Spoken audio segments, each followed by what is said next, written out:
ಇವೆಲ್ಲ ಬ್ಲಾಕ್ನ ನೂತನ ಅಧ್ಯಕ್ಷರಾಗಿ ಅಧಿಕಾರ ಸ್ವೀಕರಿಸಿಕೊಂಡಿರುವಂತಹ ಆತ್ಮೀಯರು ಹಿರಿಯರು ಆದಂತಹ ಶ್ರೀಯುತ ರಮೇಶ್ ಶೆಟ್ಟಿ ಅವರು, ಹಾಗೆಯೇ ಮೊನ್ನೆ ತಾನೇ ನಮ್ಮ ಮಂಗಳೂರು ಅರ್ಬನ್ ಡೆವಲಪ್ಮೆಂಟ್ ಅಥಾರಿಟಿಯ ಅಧ್ಯಕ್ಷರಾಗಿ ಅಧಿಕಾರ ಸ್ವೀಕರಿಸಿರುವಂತಹ ನನ್ನ ಆತ್ಮೀಯರು ಹಿರಿಯರು ನನ್ನ ಮಾರ್ಗದರ್ಶಕರಾದಂತಹ ಸದಾಶಿವರಾಜರವರೇ, ಹಾಗೆಯೇ ನಮ್ಮ ಜಿಲ್ಲಾ ಕಾಂಗ್ರೆಸ್ ಪಕ್ಷದ ಹಿರಿಯ ಉಪಾಧ್ಯಕ್ಷರು, ಹಾಗೆ ನನ್ನ ಮಾರ್ಗದರ್ಶಕರು ಕೂಡ ಅವರು ಹಲವಾರು ವರ್ಷಗಳಿಂದ ಕಾಂಗ್ರೆಸ್ ಪಕ್ಷಕ್ಕೆ ಅಗಲಿಗಳು ಎದುರುತ್ತಿರುವಂತಹ ಹಿರಿಯರಾದಂತಹ ಕೊಡಿಜಾಯಿ ಇಬ್ರಾಹಿಂ ಅವರೇ, ವೇದಿಕೆಯಲ್ಲಿರುವಂತಹ ಎಲ್ಲ ಕಾಂಗ್ರೆಸ್ ಪಕ್ಷದ ಮುಖಂಡರೇ, ವೇದಿಕೆ ಹೊಂದಿರುವಂತಹ ಎಲ್ಲ ಮುಖಂಡರೇ, ಕಾರ್ಯಕರ್ತರು, ಬಹಳ ಸಂತೋಷವಾಗುತ್ತೆ. ಉಳ್ಳಾಲ ಬ್ಲಾಕ್ ಕಾಂಗ್ರೆಸ್ ಕಚೇರಿಗೆ ಭೇಟಿ ಕೊಟ್ಟಾಗ ನಮ್ಮ ನಾಯಕರ ಕಾರ್ಯಕರ್ತರ ಮುಖದಲ್ಲಿರುವಂತಹ ನಗು ಲವಲವಿಕೆಯನ್ನು ಕಂಡು ಬಹಳ ಸಂತೋಷ ಆಗುತ್ತೆ.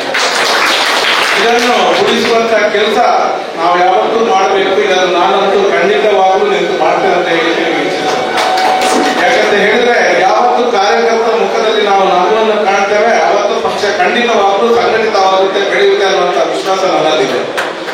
ನಾವು ನೋಡ್ತಾ ಇದ್ದೇವೆ ಏನಾಗ್ತಾ ಇದೆ ಅಂತ. ಇವತ್ತು ಹಲವಾರು ನಮ್ಮ ಕಾಂಗ್ರೆಸ್ ಪಕ್ಷದ ಕಾರ್ಯಕರ್ತರು ಇವತ್ತು ರಾಜ್ಯ ಸರ್ಕಾರದ ವಿವಿಧ ದೇವಸ್ಥಾನಗಳಿರ್ಬೋದು ಅಥವಾ ಧಾರ್ಮಿಕ ಪರಿಷತ್ಗಳಿರ್ಬೋದು, ಭೂ ನ್ಯಾಯ ಮಂಡಳಿ ಇರ್ಬೋದು, ಇದರಿಂದ ಎಲ್ರಿಗೂ ಹೆಚ್ಚಿನವರಿಗೆ ಒಂದೊಂದು ಅಧಿಕಾರ ಸಿಕ್ಕಿದೆ.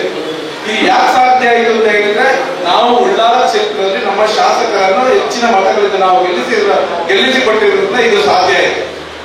ಆದ್ರಿಂದ ಉಳ್ಳಾಲ ಕ್ಷೇತ್ರಕ್ಕೆ ಹೆಚ್ಚಿನ ಪ್ರಾಶಸ್ತ್ಯ ಸಿಕ್ಕಿದೆ ಅಂತ ನಾನು ಹೇಳ್ತೇನೆ. ಯಾಕೆಂದ್ರೆ ಇವತ್ತು ನಾನು ನೋಡ್ತಾ ಇದ್ದೇನೆ ಬೇರೆ ಕಡೆ ಎಲ್ಲ ಹೋದಾಗ ಒಂದು ಪ್ರಶ್ನೆ ಇದೆ, ಯಾಕೆ ಉಳ್ಳಾಲ ಕ್ಷೇತ್ರಕ್ಕೆ ಹೆಚ್ಚಿನ ಪ್ರಾತಿನಿಧ್ಯತೆ ಕೊಡ್ತಾ ಇದ್ದಾರೆ ಅನ್ನುವಂಥದ್ದು. ಉಳ್ಳಾಲ ಕ್ಷೇತ್ರಕ್ಕೆ ಪ್ರಾತಿನಿಧ್ಯತೆ ಕೊಟ್ಟದಕ್ಕೆ ತಪ್ಪಿಲ್ಲ. ಯಾಕೆ ಅಂತ ಹೇಳಿದ್ರೆ ಇಲ್ಲಿ ಕಾಂಗ್ರೆಸ್ ಪಕ್ಷವನ್ನು ಗೆಲ್ಲಿಸಿಕೊಟ್ಟಂತಹ ಕ್ಷೇತ್ರ ಉಳ್ಳಾಲ, ಆದ್ರಿಂದ ಇಲ್ಲಿ ಹೆಚ್ಚಿನ ಪ್ರಾತಿನಿಧ್ಯ ಸಿಕ್ಕಿದೆ ಅಂತ ನಮಗೆ ಎಲ್ಲಿ ಎಲ್ಲಿಯೂ ಕೂಡ ಹೇಳ್ಬೋದು. ಆದ್ರಿಂದ ನಿಮ್ಮ ಏನು ಈ ಸ್ಪಿರಿಟ್ ಇದೆ, ಇನ್ಸ್ಪಿರೇಷನ್ ಇದು ಹೀಗೆ ಇರಲಿ. ಯಾವತ್ತೂ ಕೂಡ ನಗುತ್ತಾ ಈ ನಮ್ಮ ಕ್ಷೇತ್ರದಲ್ಲಿರುವಂತ ಪ್ರತಿಯೊಬ್ಬ ಪ್ರಜೆಯ ಮನಸ್ಸನ್ನು ಗೆಲ್ಲುವಂತ ಕೆಲಸವನ್ನು ನಾವು ಮಾಡುವ. ಕೇವಲ ಕಾಂಗ್ರೆಸ್ ಪಕ್ಷದವರು ಅಂತಲ್ಲ, ಈಗ ಬಿಜೆಪಿಯಲ್ಲಿರುವವರು ಯಾರು ಅಂತ ಕೇಳಿದ್ರೆ ಈ ಹಿಂದೆ ಕಾಂಗ್ರೆಸ್ ಅಲ್ಲೇ ಇದ್ದವರು. ನಾವು ಅವರು ಬಿಜೆಪಿಯಲ್ಲಿ ಇದ್ದಾರೆ, ನಾವು ಅಲ್ಲಿ ಹೋಗುದು ಬೇಡ ಅಂತ ನಾವು ನಮ್ಮ ಮನಸ್ಸಲ್ಲಿ ಯಾವತ್ತೂ ಬರಬಾರ್ದು. ಅವರಲ್ಲಿ ಹೋಗಿ ಮಾತಾಡಿ ಅವರನ್ನು ಮತ್ತೆ ನಮ್ಮಲ್ಲಿ ಕರೆದರುವಂತ ಕೆಲಸವನ್ನು ನಾವು ಮಾಡುವ.